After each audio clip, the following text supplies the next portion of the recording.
Estamos de volta com o Sport TV, o seu programa de esportes da Terceira Via TV. Continuamos com as notícias dos fatos que aconteceram no mundo esportivo e também as informações dos clubes do Rio de Janeiro. Vamos falar de Fórmula 1, meu caro Ailton Júnior. O Fernando Alonso estava certo ao se mostrar otimista quanto ao Grande Prêmio da Espanha, realizado ontem no circuito de Montmeló. Para delírio do público, o piloto espanhol voltou a vencer em casa após longo jejum. Felipe Massa também teve um dia muito bom, ficou em terceiro e subiu ao pódio pela primeira vez nesta temporada. O intruso entre as Ferraris foi Kimi Raikkonen, segundo colocado. Pois é. Bom, vamos falar de segurança na Copa do Mundo e nas Olimpíadas, ou na Olimpíada, como queiram, de 2016. O governo federal brasileiro está preparando um esquema de defesa aérea para proteger os estádios e praças esportivas do país contra eventuais ataques terroristas ou não durante a Copa do Mundo de 2014 e a Olimpíada de 2016. O plano, porém, só contará com todo o equipamento esperado depois do Mundial de Futebol, que ocorre em junho do ano que vem. É uma situação que está sendo colocada, Luiz, né? E todo esse aparato que está sendo montado, quem dá a ordem é a presidente do Brasil. Ela que está tomando conta de tudo isso. Ela é a responsável por todo esse movimento que está acontecendo. Infelizmente, todo o material só vai chegar depois da Copa do Mundo. O que acontecer... Se precisar de qualquer exemplo, abater um avião ou alguma coisa desse tipo, a ordem tem que ser dada por ela. Nenhum comandante de nenhuma força armada do Brasil tem direito a isso. Só ela. Dona Dilma estará de plantão para dar uma ordem ou não. Ou no celular acompanhando as situações. Exatamente. E aí se passa para ela, olha, estamos aqui com avisamos para o avião sair do espaço aéreo, não quer, qual é a decisão que a senhora toma? Então, a partir daí, ela que vai tomar a decisão. Ela que manda. Se ela disser fogo, é fogo. É fogo. Tudo bem. O secretário-geral da FIFA, rapaz, de novo, hein? Jerome Valk, inspecionará esta semana os estádios de Natal, Brasília, Rio de Janeiro, que serão utilizados na Copa de 2014, em sua última visita antes da Copa das Confederações. Segundo um comunicado divulgado pela entidade que rege o futebol mundial, Valk começará a sua visita hoje no estádio de Natal. Amanhã ele visitará o estádio de Brasília, sede da partida inaugural da Copa das Confederações, cuja entrega estava prevista para 21 de abril e foi adiada até 18 de maio.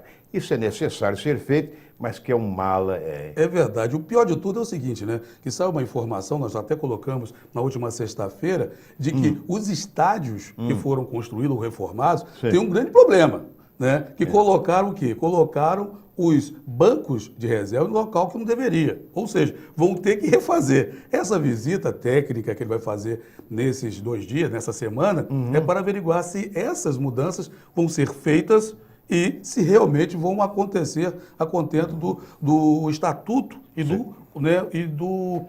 do material que é entregue para os clubes e para os estados para ser feito os estádios. Ou seja, não pode fugir do caderno que a FIFA preparou para as competições. Sei como é que é. Bom, as informações dos clubes do Rio em preparação para a sequência da Copa do Brasil estreia no Campeonato Brasileiro.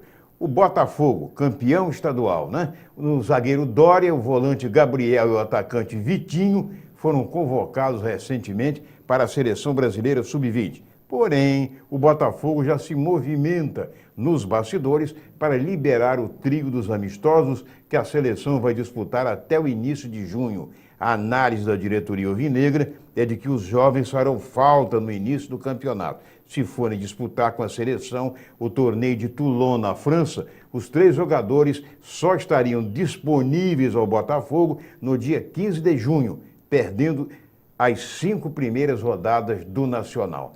Dória e Gabriel são titulares atualmente no esquema do técnico Oswaldo de Andrade. Oswaldo de Oliveira. Realmente fazem falta. É verdade, o Dória principalmente, porque é um zagueiro que tomou a posição de vários jogadores do Botafogo, no caso do próprio Antônio Carlos, né, do Fábio Ferreira e de outros jogadores que foram convocados, do Renato, né? Então outros jogadores perderam a posição pelo jovem, que já pode ser até negociado para poder folgar a dívida do que o Botafogo tem em termos de salários. Isso. Né? Já pode até ser negociado ele e o próprio Vitinho. Mas com essa situação da seleção brasileira, é amistoso, não tem nenhum compromisso formal, né? Nenhum compromisso. Então pode liberar os jogadores para não prejudicar o esquema do Botafogo na competição. Amistoso, depois pode em outros amistosos. Agora, se fosse uma competição oficial, aí sim convocaria os jogadores, eles teriam que se apresentar. Agora, amistoso, poderia liberar. Muito bem. E atenção, torcida tricolor. A indefinição sobre o local onde o Fluminense mandará sua partida nas quartas de final da Copa Libertadores ganhou novos capítulos. Dirigentes do clube carioca receberam convite de 4 cidades que desejam sediar o duelo. Mesmo assim, a intenção do time das Laranjeiras é de manter a partida no Rio de Janeiro e estar mais próxima de sua torcida. Juiz de Fora, Minas Gerais, Brasília, São Luís do Maranhão e Vitória no Espírito Santo ofereceram estádios para o duelo contra o Olímpia do Paraguai e o Tigre, aquele time encrenqueiro da Argentina. Agora o detalhe é o seguinte, São Luís do Maranhão é verdade. Mas é distante. O negócio é o seguinte, na verdade, o que está acontecendo? Eles querem fazer isso, essas cidades estão puxando esses jogos da competição para poder fazer o quê? Fazer com que possa ter dinheiro circulando em suas praças, porque você leva o torcedor daquele estado vai comparecer, é uma grande atração. Deixa você claro, levar, pelo amor de Deus. levar um Fluminense, um Botafogo, um Flamengo, um Vasco, é sempre uma atração. É verdade. Então, e garantia de estádio cheio. É, garantia de estádio cheio. Só que o Fluminense gostaria de jogar no Rio de Janeiro. E aí o estádio seria o do Vasco da Gama. Só que o estádio Vasco da Gama também vai ser cedido para a Copa das Confederações. E aí fica esse impasse onde que o Fluminense vai mandar seus jogos. É só por isso. Se não fosse emprestado para as Copas das Confederações, naturalmente que o time do Fluminense iria jogar no campo do Vasco as rodadas seguintes da Copa Libertadores. Mas como vai ser cedido, não tem como. E vai ser cedido, o estádio de São Januário, o Vasco vai ceder justamente para treinamentos das seleções na Copa das Confederações. Quem quiser treinar lá vai poder fazer isso. Exatamente. O estádio será, portanto, centro de treinamento. Centro de treinamento. Não é verdade? É verdade. Pois é. Pelo menos o Vasco vai ajudar a CBF, a FIFA, né? Nesse aspecto. Na verdade, a ideia é fazer o quê? A ideia é se pegar, né? A ideia é pegar o campo do Vasco, seria o centro de treinamento também, a Gávea, as Laranjeiras, para poder fazer esse tipo de trabalho. O próprio Engenhão, se tivesse, também faria isso. Também. Só que, infelizmente, não vai poder. Então, o Vasco é o único clube hoje, dentro do Rio, que tem condições de abrigar. E por isso que vai servir de treinamento. É o único estádio. Hoje, dentro pode. Porque, e também Volta Redonda, onde tem jogos, pode acontecer. Mas dentro do Rio de Janeiro, só o campo do Vasco. E sem dúvida alguma, campo particular, né? Com qualidade é só do Vasco. É só do Vasco da Gama, com estrutura e tudo mais. Agora, dos times, Ailton, cariocas, vamos dizer assim, Vasco, os que vão disputar o campeonato brasileiro, no caso o Vasco, o Botafogo, o Fluminense e Flamengo. Exatamente. Eu acredito que, pelo que se está observando, aliás, o Vasco vai estrear no campeonato com a Portuguesa, né? O jogo foi antecipado, seria no dia 26, pediu ao diretor de futebol da CBF, foi antecipado para o dia 25. Joga no dia 25, no dia 26 entrega o estádio para a FIFA. Já o Flamengo, né, está trabalhando também, porque tem esse problema dos jogos de não ter campo.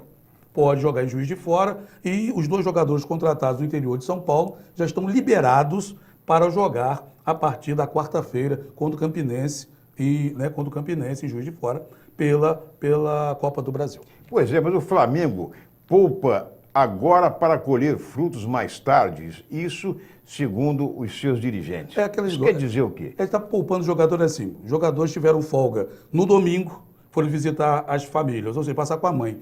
E todas as oportunidades antes dos jogos está dando folga, por quê? É aquele período em que o jogador vai descansar para poder, no segundo semestre, quando começa a continuação da Copa do Brasil, se ele continuar jogando Campeonato Brasileiro e Sul-Americana, ele está com jogadores descansados para enfrentar a maratona no segundo semestre. É só isso. Muito bem. Mais uma pausa no Sport TV, o seu programa de esporte da Terceira Via TV. É só um instante e já voltamos.